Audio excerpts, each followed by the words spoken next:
Bienvenue sur E2V. Aujourd'hui, je vous présente la Jeep Wrangler.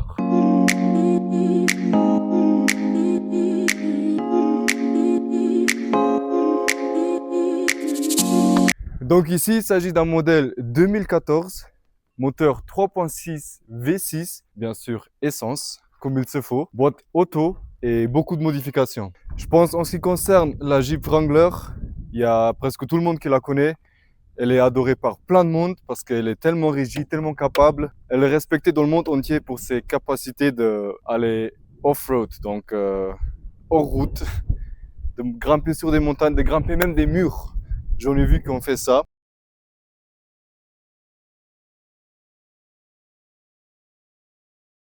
Si vous vous demandez pourquoi Igo il n'est pas là, bah c'est parce que moi je suis au Monténégro et lui il est toujours au Luxembourg. Donc malheureusement il ne peut pas m'aider avec cette vidéo, mais je suis ici seul pour quand même vous montrer cette magnifique caisse. Donc un peu d'historique sur la Jeep. La marque elle est fondue en 1941, donc en pleine guerre mondiale, la deuxième évidemment. C'est une voiture qui a été conçue pour notamment aller en guerre, pour pouvoir sortir partout, pour transporter les soldats et tout. Et les soldats, ils ont tellement aimé qu'ils ont fait une version pour les citoyens qui aiment aller dans les montagnes, qui aiment aller voyager et tout, qu'ils n'aient pas de problème d'arriver où ils veulent. En ce qui concerne celle-ci, elle a plein de modifications. Elle a les élargissements différents. Elle a des pneus plus off-road. Elle a d'autres jantes, plein d'autres petites modifications comme les phares arrière, même les phares avant. Les pare-chocs, ils sont différents parce qu'il y a beaucoup de marchés en ce qui concerne les pièces aftermarket pour cette voiture. Ce que j'aime beaucoup sur cette voiture, c'est notamment le fait qu'elle soit décapotable. On peut enlever tout le toit et le fait qu'elle soit tellement facilement modifiable. Donc on peut changer tout, on peut changer la calandre.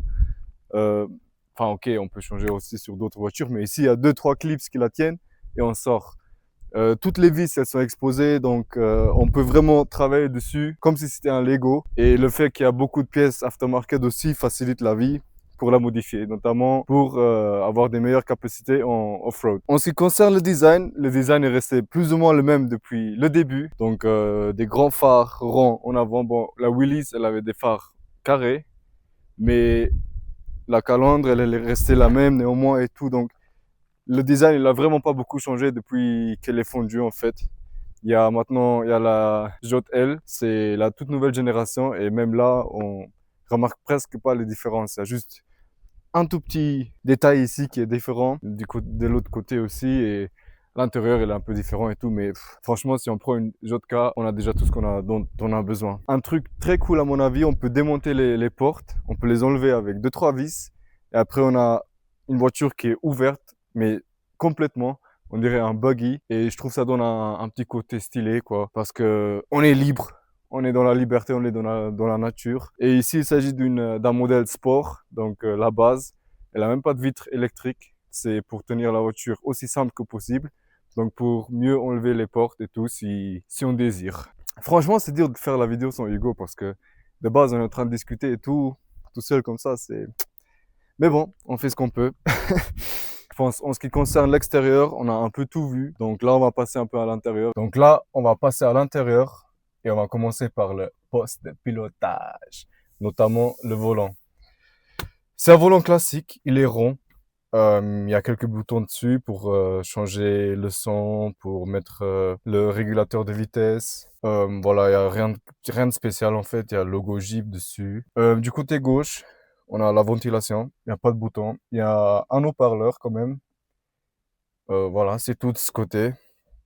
Sur la porte, on a des fenêtres manuelles parce que c'est une sport, donc c'est pour tenir aussi simple que possible. Pour le compteur kilométrique, on a le compteur kilométrique, évidemment, et la gauche des tours par minute. Sinon, il y a encore la température de l'eau, de refroidissement, et la gauche pour l'essence. C'est tout.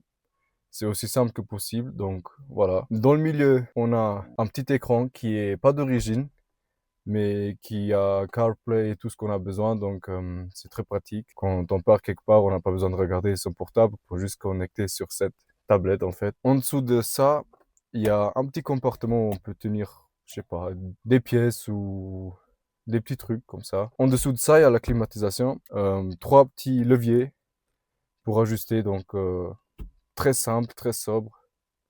Et en dessous de ça, il y a encore le bouton pour éteindre les ESP. Puis on a le levier de vitesse automatique PRND. À côté du levier de vitesse, on a encore un levier qui allume les différentiels avant et qui peut aller de 4H à 4 low. Donc, s'il y a vraiment une pente énorme, on le met dans 4L et c'est sûr qu'on sort.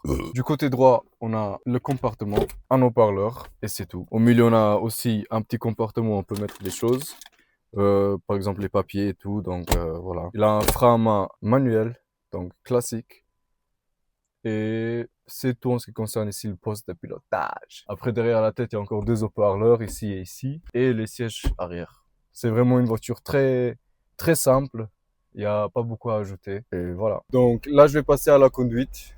On va voir un peu ce que ça donne. D'habitude, on roule dans des voitures basses et tout. Ici, on est très élevé et on va voir. Bon, la tenue de route, c'est comme on peut déjà s'imaginer, c'est pas ouf. Enfin, c'est une body on frame, donc il y a la carrosserie sur une plateforme comme ça. Derrière, elle est rigide. Elle a pas de suspension indépendante. C'est fait pour tenir, c'est fait pour être rigide et tout, voilà. Mais en ce qui concerne la conduite, franchement, ça va. On peut faire des longues routes avec. On peut aller où on veut. Si on voit une tâche sur une montagne quelque part, on peut y aller. Il n'y a pas de problème, il n'y a pas de souci. On n'a pas besoin de penser qu'on va pas sortir ou quoi que ce soit. Donc voilà. Là, en ce moment, on est en propulsion. Donc, si jamais j'ai besoin de 4 motrices, je mets juste le levier en H, en 4H ou 4L, ça dépend de la pente. Et là, on a toutes les 4 roues qui tournent et qui me font avancer. Bon, elle est plutôt confortable, on peut s'imaginer, parce que quand même, c'est une voiture grande, elle est élevée et tout, donc voilà. En ce qui concerne les sièges et la façon d'être assis, franchement, j'ai vu pire. Déjà la Swagon R, là on est assis comme au chiottes. Ici, on est assis un peu comme un pacha, comme un beau vieux mafioso, quoi. Elle a de la puissance, 250 chevaux plus ou moins, comme j'ai déjà remarqué. Et ça avance quand même pas mal. Pas besoin de s'inquiéter qu'on va pas pouvoir dépasser ou entrer quelque part sur l'autoroute. Il y a assez de puissance pour la voiture que c'est. Comme vous voyez, je bouge un peu partout parce que les routes ici, elles sont dans un état, vous pouvez pas vous imaginer.